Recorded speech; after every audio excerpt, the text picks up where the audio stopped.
Hello, and welcome to the Early Career Researcher podcast, your regular discussion on all things relating to the life and work of early career researchers working in the humanities. I'm Charlie, and today I am joined by Olivia. Hello, Olivia. Hi. Hello. We saw each other this week, didn't we, Olivia? So it We hasn't been did. long. We Yeah, didn't we saw each other in person. IRL. We met up. IRL. Wow, It you're was showing your great. age there, Charlie. That's such a What? millennial thing to say. Don't people say that anymore? Oh my goodness. And regular listeners will notice also that's Rachel. We have the voice of Rachel back with us. Rachel, hello. Hello. Very Where happy did to you be go? back. Why did you leave us? Where have you been? I have been really living the dream over the past few weeks, past 3 weeks, I guess. I was on an archive trip in Wales for a week. Ah, And so I archives. got to like pull up documents, and because I'm a medievalist, I got to pull out some great rolls, looking at loads of membranes, fiddling with vellum. It was great. Oh, gorgeous. Yeah. And then I had a week of holiday. So Oh, today's episode, I am ready. I have ideas and I'm so ready to talk about holiday. I feel so Brilliant. You're refreshed. you're our resident expert this time. Yes. Look at me yes, taking holiday. And yes. then I came back and I went to the archives again. Ah, So Oh, I'm sorry, not to brag, but I have ah. had the best 3 weeks. Well, I absolutely hope you're true. having a rubbish week this week. There were a mountain of emails waiting for me, I will say. Yes, so our episode is called How to Take Holidays as an Academic, or maybe the subtitle could be How to Switch Off from Work and Give Yourself a Break from it. Mindful that it's soon the Christmas holiday period, we thought it'd be a good time to reflect a little on this. After briefly thinking about why do we need to take holiday? Yes, that is actually a question we're asking. We're going to be discussing some strategies for things like trying to ensure you leave your work in a good place, what you should do in your holiday period to switch off, and what you should avoid doing to help you switch off, and then how to prepare to get back into work at the end of the holiday. As ever, you can respond to us by giving us feedback. Follow us on Twitter or X at ECR Podcasters, or you can email ecrpodcasters@gmail.com. We'd love it if you, our listeners, have ideas for topics you'd like us to talk about in future episodes. And very soon, this is exciting, we're excited by it, you'll be able to find us on our new website where we'll host our blogs, share links to our podcasts, and you can find a little bit more about us and what we do. Funnily enough, this is Charlie's job to finish this during the holidays. Haha. Um, During the yeah, well, holidays, at the start of the holiday, a wind down exercise, let's say. I to don't be know. discussed. Yeah. Yeah, feels hypocritical. Um, we will give you the link to our website once it's up and running on our podcast feed, and you can follow us on Twitter or X to get notifications on when it's up and running. So let's go. Everyone ready for holiday? Yes. Yeah, just about. So our first question, why should we take holiday? Holiday guru Rachel, why Yeah. should we take holidays? I feel like if my employer ever listens to this, they're gonna be like, "Does Rachel do any work? Why is she the holiday No, you're guru?" archives. Yeah, that's That's a true. good demonstration of the anxiety most people feel around taking holiday, isn't it? So Mm. It's true, not like you've Olivia. taken an unreasonable amount, but you're sitting here going, if my employer knows I take holiday, they will think I don't do anything. I think that's like a really good indication of exactly why we're touching on this Yeah, today. that's true. Because when Charlie posed this question, my immediate like visceral reaction was like, "Why are we asking this question?" Because we shouldn't we shouldn't ask it. If you're in other career paths, would you ask the same question? Mm. Um, and I mean, yes, maybe some career paths also struggle with quite similar things about why wouldn't you take a holiday? But it slightly shows, I think, the toxic nature of academia at times. The Yeah, fact that we even yeah, have to yeah. be like, why should we take a holiday? Because I mean, Mm. we are the priority as humans, not our work. And so we naturally need holidays. We deserve them, right? It shouldn't kind of be a question that we have to ask. That being said, I've definitely struggled with taking holidays before, but I think really the main point for me is that I'm not a machine. I can't work all the time.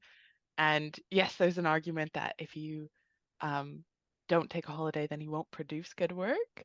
But that's still centering work as the reason to take a holiday. And I think Yeah. that's problematic. Mm. Yeah.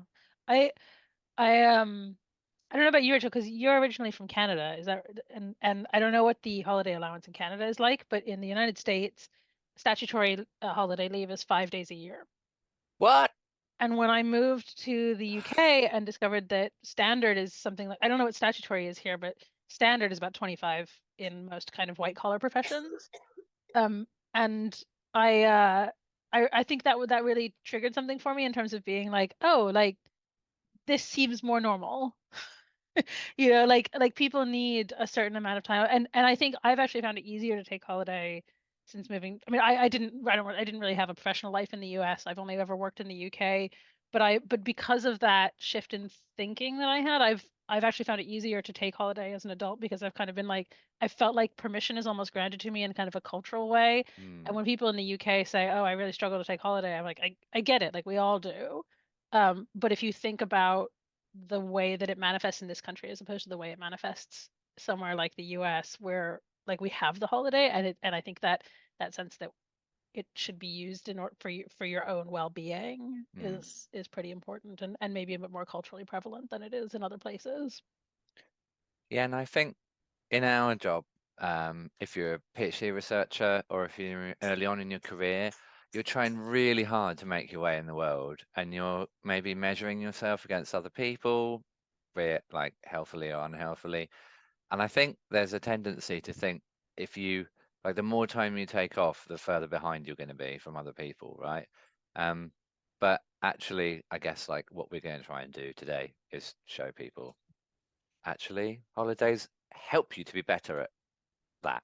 Although I don't, Rachel just said avoid relating it back to work, but I think the answer to the question is it makes you better at your job because it makes you rested, you're fresh, you've got more energy, and those kind of things. Well, it makes you able to do your job in Yeah. any way, shape, or form, right? Like I think a lot of what we've talked about thus far, or one of the kind of themes that I've gotten from a lot of what we've talked about in our other episodes, have been the extent to which academic knowledge work is very much rooted in like individual people, right? And like it's so dependent on you and how you're feeling and how you feel about the work you're doing. And Yeah. so to be able to do it all, you need to feel like you.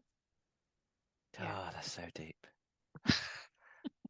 But it's so true. I agree so wholeheartedly. And I don't think that it's wrong to think about holidays in terms of your working life, but I think you have to hold a space for both, like Mm-hmm. you, alongside that, because we are so much more than our work all the Mm-hmm. time. Oh, Mm-hmm. we are, Yeah. yes. I think I'm saying this actually, so maybe I'm saying this because I've just had a holiday. I know. And so I'm feeling much better. And so it's much easier to be confident in yourself when you've had that break. Yeah. Yeah, I think that's probably right. Whereas Yeah. Charlie clearly needs one. Do I really need one? We'll talk about what I'm like when I'm on holiday later in the episode. All right, looking forward to that. Okay, any other thoughts on why we should take a holiday? Because I have some. You We haven't go even on. touched it. What about maintaining our relationships? Like, I just think that What? Who? um we need to like think about our family and friends, right? And it's really hard to carve out time when you're working a lot, when you're researching a lot. And so you need that holiday, A, to travel, but like also B, to spend quality time with the people that love you. So that's a Mm. reason to take holiday. And Yeah. also, like for you, Rachel, like if you go and see your family in Canada, you have to have a holiday to do that, right? Yeah. Whereas I could like go down the road and see my dad for a couple of hours and that's fine. Great. See you later. See you next week. Yep. Yeah.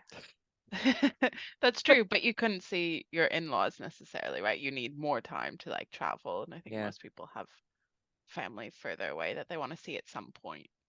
Sorry, Mm. Olivia, though I cut you off. no, I mean, I might get into this a little bit later, but I generally treat December as kind of self-investment month. Because the closer the holidays get, the harder I find it to focus on work. And I love this time of year, and I love visiting, and I love eating festive food, and I love twinkly lights, and I just love the whole thing. And for me, it really manifests as like wanting to spend time with people.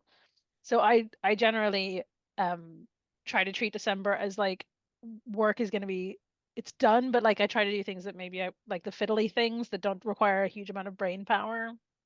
And then I end up spending quite a bit more time like writing Christmas cards, Yes. baking cookies, organizing dinners out with, you know, friends to make sure that I see as many people as possible before And I go home to the meeting up States. with podcasters at Meeting up book with launches. meeting up with friends at book launches who I may or may not host a podcast with.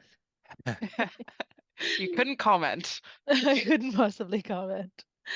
Um, yeah, so like I kind of treat December as almost like relationships month, and then work is almost secondary to that. I'm lucky in that I can do that at the moment. The more Yeah. stressful work gets, the harder that is. And sometimes like a week in December, a week into it, I have to remind myself, and I have to be like, this is relationships month, so stop stressing about work. You'll pick it back up in January when everything will be miserable and cold anyway, and you'll just want to work because there won't be anything else to do. But for now, it's festive, sparkly That's season. Yeah. And I wonder if maybe this is a good point then to think forward to when we Mm. come back. So let's just recap. Why should we take a holiday? For the people around us who we love and want to spend time with. For ourselves to rest and relax and be the best version of ourselves that we can be. And for our work. So that rest and relaxing and kind of remembering who we are helps us Mm. produce the best quality work that we can. And I think those are kind of the three main things we touched on. So Seem then, like good reasons to me. yeah, yeah, all three equally very important. Equally valid. Yeah. So then, if we are taking a holiday, obviously at this point we're all thinking towards holiday season and coming back in January, how do we make sure then that our work is in an okay place when we get back? Because that's quite scary to think about returning to work and the mess that like can feel in your brain. So what are some of the ways that you guys kind of combat that, Charlie? I'm terrible at this. One of the reasons I wanted to have this discussion is because I'm very bad at ending and switching off and actually having a holiday. Because there's always more you could be doing, right? So I find it quite difficult to be happy with where I've left my work. And normally what I end up doing is just saying, I'm tired, I don't care, I'm just going to leave. And it is what it is when I come back. But if I were kind of thinking about it properly and advising other people, I'd do. Do you remember in our podcast with Anna, Olivia, we talked about park facing downhill? Do you remember that phrase? Yeah, that's such a good So phrase. you want to like leave your work in a place that's easy to pick up again when you come back. So maybe something you're enthusiastic about working on, you can like stop halfway through it, so you've got that enthusiasm when you come back. Or you can neatly finish off a section of writing and maybe write some notes to yourself about what you want to do next time you come back to the writing. I guess those are good examples. I've also put in my notes, don't be afraid to leave something, quotes unquote, unfinished, right? Don't be afraid to just leave it and walk away from it because sometimes we are tired and sometimes we haven't got enough energy left to give to it. So actually, that's all right. You need a holiday. It will be fine when you come back. We're going to talk later about how you get motivated when you come back to the work. So I guess they'd But be the key my, is that when you come back, if the holiday has been what you hope it is, you will feel better than you mm, do at the moment. Like yeah, as Rachel has demonstrated for us. I think in the last episode you were on, Rachel, you were kind of under the weather or something. So you've clearly come back so much better than where you were at 3 weeks ago. And it's it's hard to imagine when you're in the midst of going, oh, how am I going to tie up all these loose ends? But like yeah. Like you I will think come you back can feeling better. theoretically think, where do I want to be by Christmas? Because that's what we're talking about, right? Christmas at the moment. But you could apply it to anything, any other Right. holiday. I tend to think, right, I'm writing a set piece of work, like a chapter of a book or an article or a lecture for undergraduates, whatever. I'm going to finish it before I take my holiday. But actually, is that realistic to think about? Am I really going to, like, I'm trying to write the introduction to a collection of essays at the moment that I'm editing, and it's got chapters by other people in the essay collection.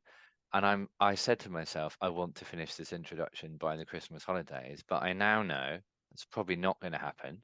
So I need to then readjust my aims and make them a bit more realistic and say, actually, I'm going to get to the end of that section, or I'm going to read around that topic, make notes, and be ready to start it when I come back. So you have to kind of cater it to how you're feeling at the time, I suppose, as well. Yeah, definitely. It's kind of just that's also like general piece of advice, which we may have talked about before, is like constantly readjusting your expectations of yourself and And moving lowering them. deadlines. Yeah. Yeah.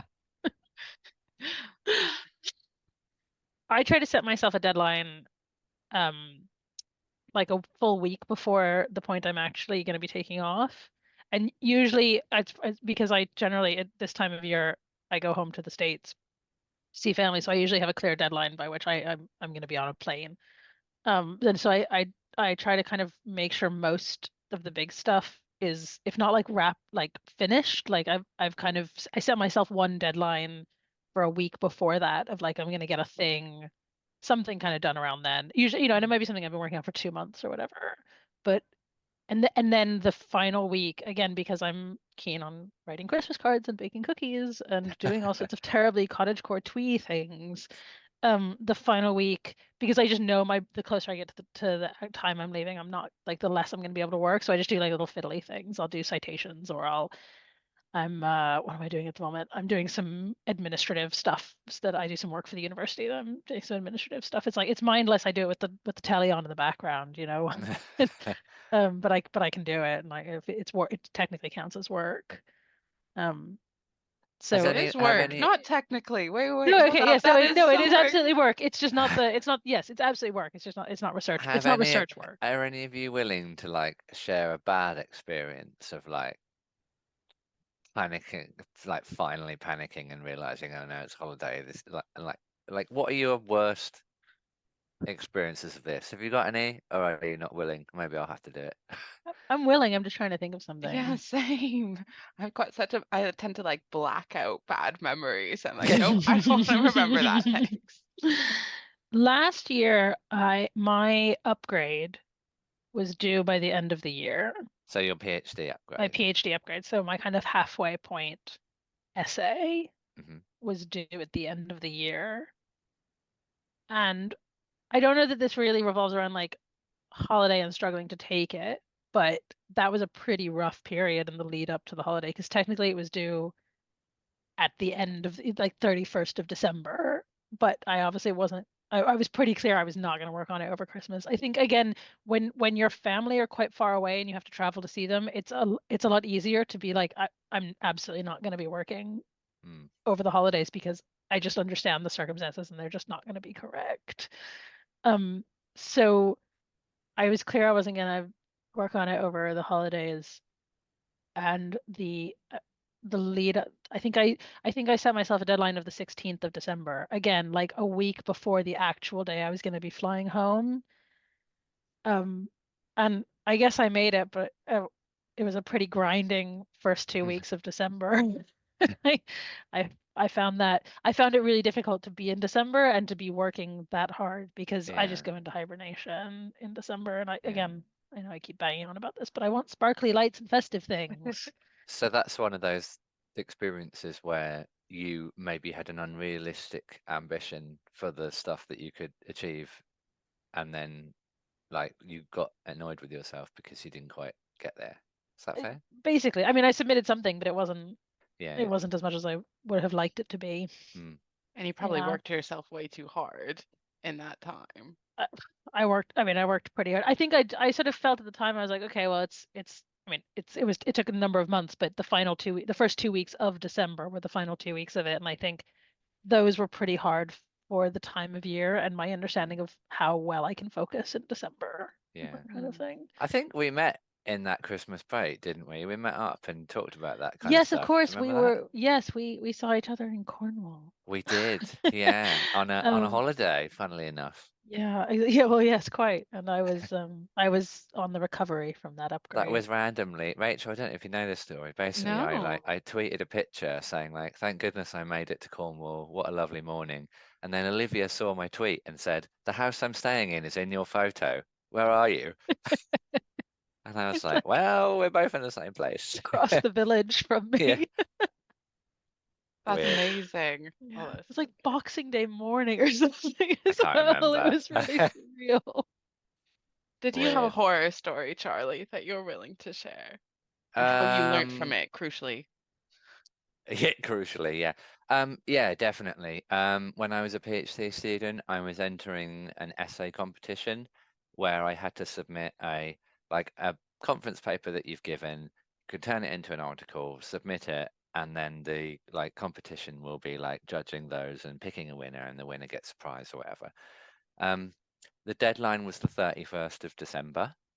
So being a disorganized Oh, PhD student, I just basically didn't stop. Um, Produced a pretty rubbish essay that didn't win the prize, funnily enough. But I feel like that's the duty of the competition organisers to not set a deadline of the 31st of December. Like, I would never do that. I would yeah, it's pretty think, rubbish. like, realistically, people are going to have time off. They'll come back in January. So, like, wherever you work in the world, basically, you'll have a bit of time in the new year before term properly starts. So, set it halfway through January so people can do it then. It would be my kind of. So, this has Yeah. turned into me reflecting on how I was rubbish into actually it was their fault because they set a bad deadline.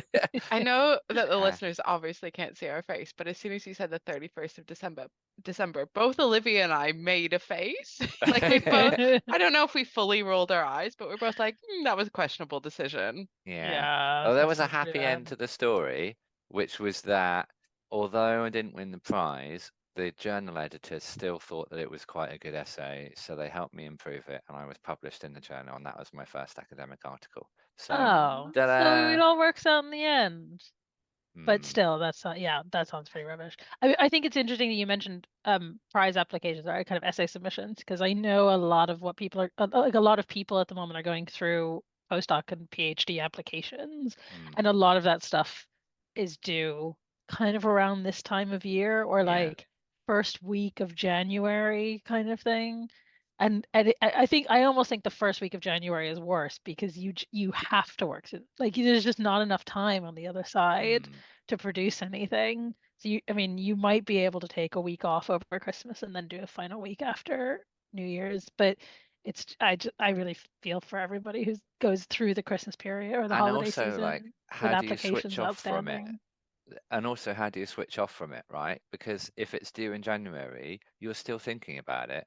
I Right. had another horror story. I'll give you another one. I went on a family holiday a couple of years ago, and it was when I was applying for the job I've got now. So looking back, I would have said, "Don't worry, you're going to be fine. You're going to get that job." But Sure. that summer, I had no idea what job I was going to have, if any job at all. And so I knew when the deadline of the job was, and it was maybe like 3 weeks after the holiday that we were going on.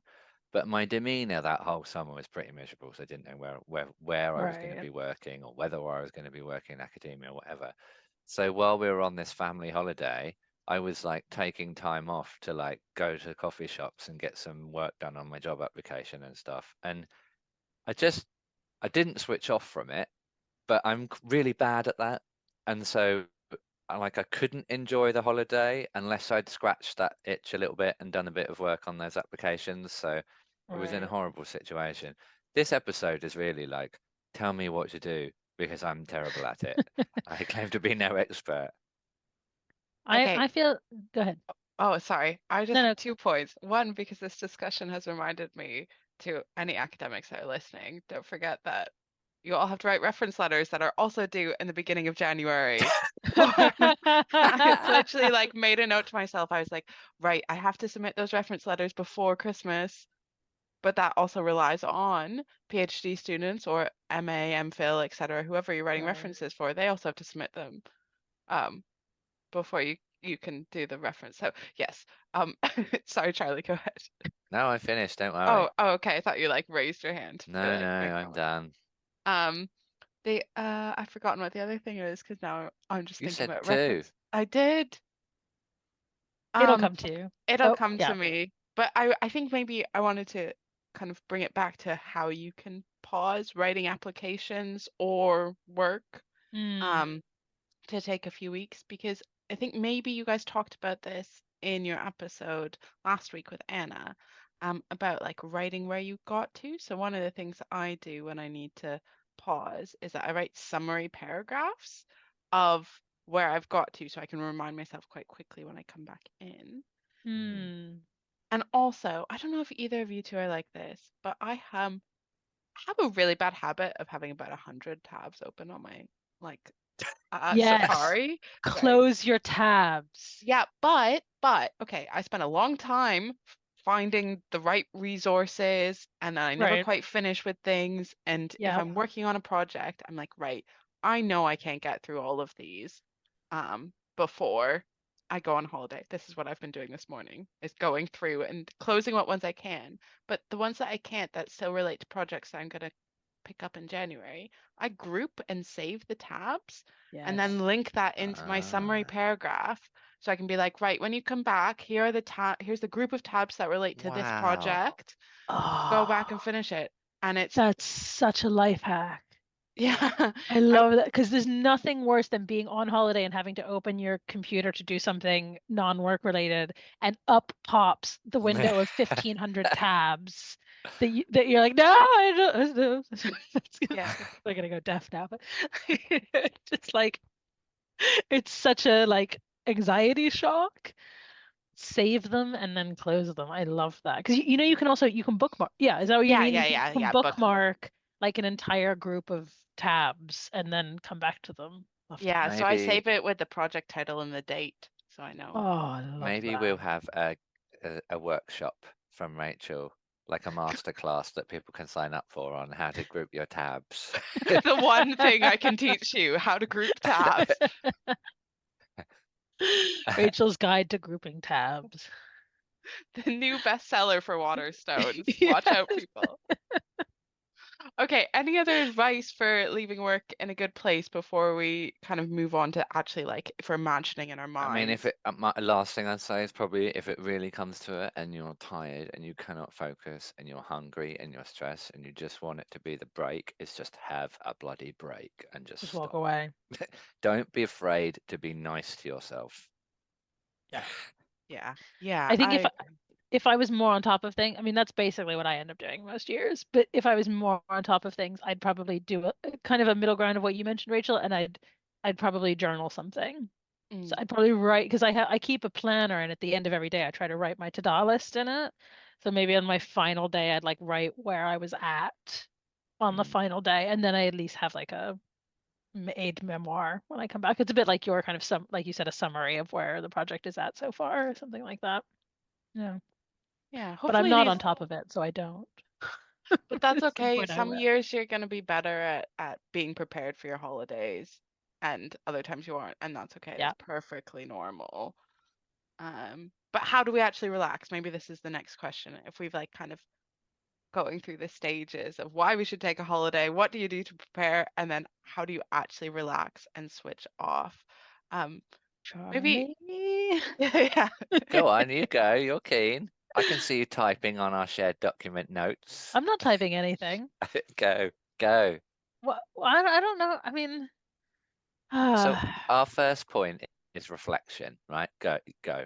okay. Reflection. Okay. Well, you're the one who said you need to think about how you switch off and relax. But I do to-do lists. I think I try to do a little kind of end of year to-do list, figure out what I accomplished that year, and like kind of find a way to genuinely feel it, which sometimes means taking myself out to a cafe, buying myself some Oh, kind of overly sweet chai latte shenanigans and an iced bun or something, um and then like really properly thinking through the year month by month. Again, I'm relatively good at keeping my own to-do lists in my planner, so I'll go through those and I'll figure out which ones like the big accomplishments, and then make a little list of that, so that and again, really try to feel it. I find it difficult to really feel these things, so I have to kind of fully engage in order that's to feel it. interesting. And then I maybe on a different day, or maybe at the same time, I'll do like a little forward planning for the year ahead. So last year I remember after my upgrade, which I submitted in December and then was evaluated in January, I did a forward planning for the year ahead where I decided that 2023 was going to be the year of bad drafts. And so at the start of every month in my planner, I wrote the year of bad drafts. And then that helped guide me each month over the course of the year when I was deciding what I was going to try to get done that month. I wasn't giving myself unrealistic expectations. Mm. So I'd say like, okay, you think you're going to write a 10,000 word chapter this month, but that's unrealistic. And this is the year of bad drafts. So do it badly, do a 6,000 word chapter or something. And But so I have I try to so give much to myself. learn from you, Olivia. So much to learn. Yeah, I yeah. mean, I can't promise any of this like works without fault, but I am in the process of learning how to have realistic standards and expectations for myself, and so I put a lot of work into kind of lowering my expectations, which sounds really depressing, but I'm practicing and I'm learning how to do. I love And my therapist insists is good for me. it. I was going to talk about reflection as well, because we'll talk about social media in a minute, but I do a lot of twittering, X, I just call it Twitter, and Xing. Xing, and around like the end of the year and the holiday year, you get all these like thread posts where people say, "Tell us the best thing you did this year," or like, "Tell us whatever, what's the happiest you've been this year," and that kind of thing. So kind of naturally, I sort of absorb that from other people, especially around New Year. So I do quite a bit of reflection as well. And I think like I'm still frustrated that I am yet to like find, I still feel like I haven't like properly carved out my niche in my field of research. And this is funny because people who are doing PhDs now and see me go like, "What? How can you not? Like you're this, you're that." But in my own brain, I'm not any of those things. So I'm still thinking like, what do I need to do to improve? And like that naturally then at Christmas and New Year, I go like, yeah, but be nice to yourself. Think of all the things you have done this year. And I kind of spend some time doing that. And I'll see family members who I haven't seen for a while and they'll say, "How's work? You know, how's it going?" And you want to, I saw a great thread. What is it? The Twitter, the PhD place, right, is a great one to follow on Twitter. And I think they retweeted or tweeted like, "Oh, I can't wait till Christmas, and how many members of my family are going to ask me, have you finished your PhD yet?" So it's worth reminding yourself what you have done. Yeah, that's kind of where I'm at. I've already been asked every single time I've seen somebody this month. The The answer is I don't know. So we also have like other things. So just today, I had an email from my school saying, "Here's an out of office reply that you can just copy and paste and add it to your emails." And in it are like, obviously we can set whatever we want as our out of office Sure. message, but they've advised us to use this one because it's got information for students on if you're having a crisis, do this, or if you need to get in touch with these people, do this. So Right. out of office is a really important one because it's like a formal way of telling people I'm not doing work. Expect And nothing from me. yeah, right. And then you're not Mm. tempted to go back into your emails because you will have automatically replied to any of them to say, And also on that, like turn off notifications for your emails as well, because obviously an Mm. "Mm, out of office doesn't prevent you from seeing them if they flash up on your phone or your no, I computer. don't have them anyway." But yeah, Yeah, if no, you're but that turn type them of off. person, yeah. And you don't do social media, Rachel. That's what you wanted to say, right? Yeah, and actually, I kind of don't really do reflections on the past year or forward planning. I don't see the end of year as like a reason to do it. It kind of makes me quite anxious as a human. That's like That's fair. not my vibe.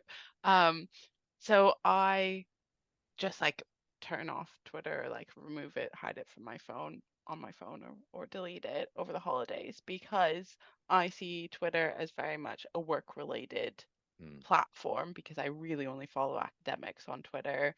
And when people are talking about their academic achievements, I find it really hard to A, not feel very guilty about not working, because B, I haven't achieved everything that everyone else has. And Oh. and I think a lot of people probably feel that guilt. Maybe not. Maybe I'm speaking. Yeah, no, I think that's right. Yeah. And so I find it really important for me to switch off, to just hide Twitter and not engage. And that way I can focus on being with the people that I love and being present. Especially holidays tend to be like children around, or other family members, and not being distracted by my phone is quite helpful in that See, way. that's why I am on social media, because family members are around and they want, you know, As a way to get away from family members. yeah, I don't know. We can talk about this in a bit. Like I'm really bad at just totally switching off, and I'm like, the people in my family who love me dearly would be happy to say, after about kind of 3 or 4 days of nothing, then I start getting really itchy and like fidgety and annoyed that I want to be working and can't. Um, Okay. and that's enormously frustrating for everybody and for me too. Like, I don't want to be like that. Well, But do you it's, not? Do you not? Are you not? I mean, if you want to be working, yeah, exactly. Oh, and I know loads of people who have that kind of attitude. I kind of wish I could just leave it all behind and move on, but I don't know, it's a kind of a funny place where I'm in the middle of it, and I don't really know what I want to think and what I should think and so on. So, does it come from an anxiety around being successful, or is it because you enjoy it? it's like my happy, comfortable place. If you know Okay. what I mean? Like when I'm doing work, I feel comfortable and relaxed, funnily enough, because it's what I think like I like my default place where I want to be. Because I work more than I don't work, if that makes sense. Like more days of the Right. year I'm working than not working. Yeah. And usually I'm on my own when I'm doing work, and I'm someone who likes kind of time alone inside my own brain. So, you know, Okay, so yeah. so you're used to having time alone, like it's a way of having time alone inside your own brain. And if you're on holiday, you're not necessarily alone inside your own brain. Other Mm, people want things from you, and you're mm, right. yeah, Yeah. very much. But Sounds we like you did, just need a break occasionally yeah, from, just but as like in from lots having of a short break. ones. I don't know. Yeah. But we did things like we put on our notes like, what do we actually do to help us relax? A lot of us have got walking, haven't we? Rachel and Walking I is, have yeah. dogs, and then Olivia's got with a dog if I can get hold of one. Yeah. Sounds like you're trying to kidnap dogs. I that's not far off. um, Listeners, I've watch out. See we've Olivia, got keep your dogs Do away. not invite Olivia for long walks. I I have I I have friends whose parents have dogs, and my when I'm home in the States, my mother has a dog. So wherever I can get my hands on a dog, I go for long walks with dog. I've got I really like running as a way to switch off. That's great for me. At where I work, there were like 5 or 6 of us who are all on Strava, and we follow each other on the Strava running app. And that's kind of like a nice, we all agree, like we run because it's totally a brilliant way to like switch off and not think about work. Or if you're worried about a problem relating to work, go for a run for an hour, and by the time you come back, you've found the solution. Because when you're running, you want to be thinking about anything else other than how hard it is and how bored you are and how much your legs hurt. So that's one. Mm. Um, I play one particular computer game where you are, it's a role-playing, an RPG where you are a manager of a soccer team, and it's called Football Manager, really popular. Most of my favorite podcasts are about Football Manager.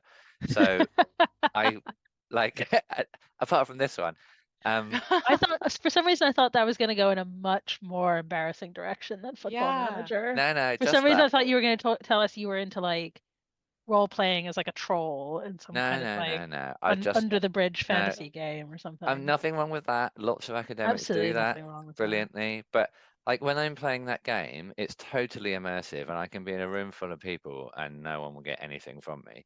And it's my like brain break. I'm doing like hyper focus on that and nothing else. So it's a really good way to clear my brain and not think of anything else that may be stressing me out, unless the game is stressing me out, and then that's even worse, but whatever. And like when I'm running or when I'm going to bed at night or whatever, I think what am I going to do next in the game? Like, how am I going to improve my team? And that stops me thinking about other stressful things in those moments. So it helps me to sleep better. The other thing, I've got a young son, he's 5. He's incredibly into Lego, and Lego is amazing for switching off. Honestly, I recommend it. If any of you listening used to have Lego when you were young and you haven't touched it since you were a child, buy Break some it Lego, out. get some, ask someone to buy you some for Christmas. It's again, it's hyper focus. It's only on one thing. Brilliant. Those are my top tips. What about you guys? I cook. I cook and I cook and I cook. For Cooking, me, cooking, holidays is cooking. about cooking. Ah, And usually cooking for other people. So cooking then leads into time with friends and family. cool. That's almost, I mean, I guess I read books occasionally, but that is almost exclusively what I do with my holiday time is I cook for other people and then I eat it with those people. And then I That's start cooking again. amazing. Yes. I do a lot of that as well, and I love it so much. And again, I don't know about you, but in general, I love cooking because it's like such an achievable goal. I might have already said this on the Yes. podcast, but Yeah, something yeah, that feels so good for my brain and actually is like such a good thing to do in the holidays because you can achieve it very quickly and you like getting that little endorphin boost for being like, look at me go, I finished something. Even yeah. if I didn't finish my project before the holidays, it doesn't matter because I finished something during the holidays. Roasted this butternut squash.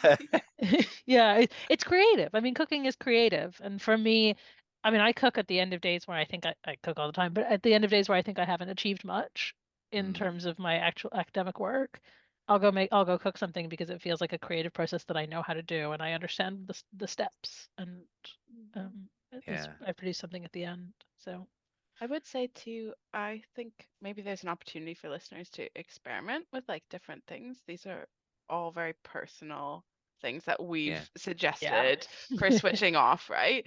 And the only reason we know it works for us is because we've tried them and tried so yeah, many other yeah, things that didn't work, right? And so it's okay if you don't, almost if you don't feel relaxed the entire time of your holidays, yeah. because you're trying to figure out what's going to work for you in that I've moment and I've that got this vision, right, where someone who's never watched a soccer match in their whole life is just going to go and download Football Manager and try and play it because that's how you're meant to Get relax. completely immersed. I I mean, don't recommend that. also maybe maybe we should note that especially this time of year when people are going to see families, we're not going to presume to understand what everybody's family is like, but spending time with family can be a wonderful and glorious thing, and it can fill you up, and it can, you know, take away all the terrible things, and sometimes it also doesn't do that. Sometimes it does the opposite. Hmm. Yeah, So that is Oh do yeah. very whatever true. works for you. Oh yeah. I mean, Yeah. And especially for me, like I get sensory overload in like busy rooms of someone's house where there are like 10 family members and everyone's talking all the time and I've been there all day and I desperately just need to escape and like go outside. That's why having a dog's such a great idea. Like walk the dog for an hour, switch off, and then you're ready for it again. Actually, big family things like that, I don't I'm kind of always different. like. Yeah, I think a lot of people are like that. I have close family members like that. Mm, sure. And I wonder if maybe we want to move on to our final thing Yeah, is yeah, kind of how do we continue feeling relaxed as the end of our holiday is drawing to a yeah. close? Because we all know what like the Monday scaries are like, right? But when you're about to come, or Sunday scaries, sorry, Sunday scaries. The Monday It's scaries and the Tuesday scaries and the Wednesday scaries. every day. I was as the words are coming out of my mouth, I was like, something is wrong with what I'm saying. Um, right, but that anticipation before you go back to work on a Monday can be bad, but then it's heightened like tenfold, right? When you're about to come back after a holiday.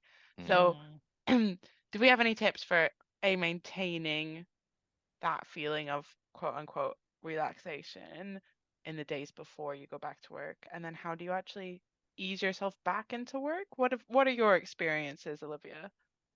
Well, I'm not great at this, but Charlie had said something that I thought was reassuring from a senior colleague. I'm a senior colleague. Well, you're slightly, you have some seniority to me in that you have one more degree than I do. Oh, is that it? I feel like Olivia was backpedaling there, being like, whoa, whoa. Get to the point. Charlie, the What did I elderly say? colleague. What did I say? Well, I guess what you said about like it's quite difficult to return to work, so maybe don't be too hard on yourself if it takes you a couple of days to get into Yeah, it. Like totally. I do kind of have to ease back into it and Mm, remind myself why I'm doing this, and remind myself what I'm doing it for, and what the ultimate goal is, and all of that. mm. Kind of reprogram the motivation. So I exactly made notes on our shared notes on that exact point. First one would be um, I never try and do anything on the first couple of days back that requires what when we were with Anna, we were talking about deep thought, right? And Hmm. like the types of tasks that require really long, slow concentration, like writing, for example. I would try to avoid doing that on the first couple of days back, just because my brain's not really ready for it. My brain's still somewhere on a beach on a holiday with a dog, and I'm in a room and it's cold and miserable and it's January. So I do a lot of essay marking when I first go back after a holiday, depending on when your marking deadlines are and that kind of thing. That can be a good way because essay marking is full of like short, sharp readings and reflection, a bit of writing, a bit of reading, bit of writing, bit of admin, and I quite like that as a not. I'm not saying I don't use my brain when I'm essay marking, but I use a different type of brain when I'm doing that. Um, I also spend some of my first day like making a to-do list on like what I'm going to try and achieve that week or that month or whatever, and just reminding myself what my schedule might look like. And probably the most important thing I try and do in the first couple of days back is make plans to see people that I work with. Um, because for me, I'm really someone who, yes, I like my time on my own, but I'm also quite a people person when I'm at work. And I love making relationships with my colleagues and go for a coffee or have a chat in the corridor and just make sure that I see people because it then gets me back into that work mind frame as well. So And it top makes you feel like tips. it reminds you that you're back in a place of belonging, Yeah, that's true. right? That Yeah. this is where you belong. Yeah. And I think that could be really good for restarting motivation. That's Mm. so wholesome, Olivia. Oh, I'd pay a lot of money for therapy. I wish I could help. Right, this is therapy for some people, this podcast. Rachel, Sure. have you got We are anything? we are not we are not medical professionals, and you should not take anything we say as a medical advice. I very much Definitely. read that as Charlie being like, this is his therapy. Yeah, Not Yeah, not yeah, the yeah, listeners. exactly. This is Just to be just clear, listeners, it's this is Charlie's therapy. fine. If people benefit from it, I'm happy. Rachel, what have you got when you first get back? Or like as your holiday's winding down, you got anything on those things?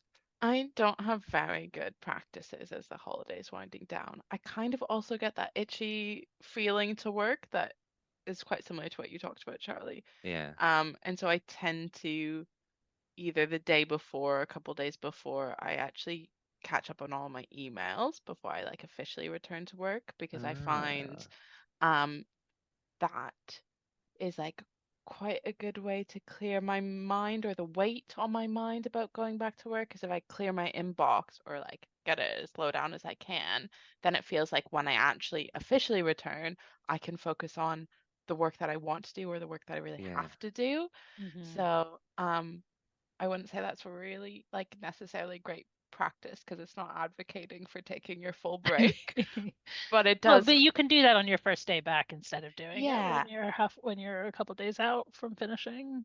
yeah, for sure. And then I I try, can, oh yeah, sorry, Charlie. so we try and do like one big thing as well, like right at the end of the holiday. So like as a family, we're all very aware that we're going to go back to our drudgery of our jobs. By the way, I love my job. Perfect job for me. Yeah, I was gonna But say we've kind of we figured that try out. and like have like one thing. If I'm going back to work on the Monday, maybe we'll do something big on the Saturday or like the Friday of the holiday, just to like have a blowout and everyone has a great time and then we can be happy Nice. with that. That's a great idea, Charlie. I feel like lots of people should try and So like a implement big that. family day out, or Like like national, have big friends national trust over. property or something. Or Yeah, or usually English heritage, being a medievalist, but whatever. Okay, but for non-historians who are listening, maybe go do something else that's not history related. I don't know what non-historians do. Rock climbing? Uh, I don't know. Those are scientists. we will not be incurring any Oh, liabilities from yeah, anybody who's yeah, injured yeah. because Rachel told them to go rock climbing. I do have public liability insurance, but I don't know Okay, if that but we will covers also this. not be we will not be Yeah. absorbing any liabilities from Yeah. But I just mean like do something non-history related. Or do something history related. Maybe it's maybe it's fun. I don't know. But yeah, I really like that idea, Charlie. I think maybe I'm gonna try and take that on board. That's a good thing to do. Mm, Yeah, I just added it to our notes. So it'll be in our blog, don't worry. Right. But it's hard, isn't it? Because like I so my family get annoyed with me sometimes because like I'm looking forward to going back to work. And sometimes that gets turned into like, what, aren't you having fun with us? But like I am. I right. just, you know, I don't know. The itch is getting worse. Yeah. Yeah. Yeah. I'm trying to think. Yeah. I definitely get the Sunday scare. I don't get the Sunday scaries on Sundays, but I do get them at the end of holidays. And I think it's because I operate a lot on the basis of momentum, Yeah. and Same. I think I lose momentum when I'm on holiday. And I'm not like you two. I don't get the itch to go back to work. So it's not like I'm itching to maintain that momentum and I can't. It's just that once the holiday's over, I feel like I've completely lost momentum, and that's why I have to be pretty gentle with myself getting back into it. Um, and I might start by reading a book, maybe even like a book I read at the end of, or like whatever the last thing I read was before I went on holiday or something like that, just to try to get back into feeling part of a community of knowledge and not feeling kind of alone in how I'm in my thinking. I think for me a lot of it has to do with feeling alone, and if I feel like part of a community of something, then I'm feel more able to sort of pick up momentum and But that's run with part of it. seeing colleagues, isn't it? Like you said Yeah, to seeing me. colleagues is a big part of it. And actually, at the beginning of term, in late September this year, I think I found the summer quite hard and quite lonely, and I had taken a holiday in August. And in September, I didn't go back into the university at the start of term, and I can't remember why exactly, but I think I'd lost the momentum and I felt very alone and I was really struggling too, and it didn't seem worth getting on my bike and doing the hour-long cycle in and then coming back, and so I didn't do it. And then like a month and a half later, I was dragging pretty hard, and I went back. I eventually like got myself back into the university for 4 days a week for 2 weeks, and by the end of that, I felt a lot better. Mm. So I think I think I probably also have to see people and read a book and um immerse myself back in the thing that I am part of Mm. in producing this If work. you're early in your PhD and you're listening to this, you might be in the situation where you're taking classes, right? And they'll start again in like when you go back after the holidays. True. And I Yeah. remember really looking forward to that for the same reasons, like sense of belonging, sense of community, and that kind of thing when I Mm-hmm. was a PhD student. I have it on the other side because now obviously I'm a teacher, and so Mm. I'll be teaching classes again towards the end of January, and I'm kind of, you know, I'm looking forward to that definitely, but also like kind of it's a little bit of dread in the background because there's a lot of planning and a lot of, preparation that goes into running those classes. So Mm-hmm. yeah, it's a kind of a mixed feeling for me on that front, definitely. I think maybe if there are people who are listening who are in the middle or kind of nearing the end of their PhD, like you, Olivia, that Mm. talk to your PG reps in your departments and see whether you can organize like a writing day or like a couple of writing sessions, maybe in the first few weeks that you come back in That's a nice January, idea. because then you are getting that community. And if it's something that's structured, it's gonna maybe encourage you to go Yeah, Mm-hmm. and help you that's a feel, really good idea. yeah. So That's a That nice idea.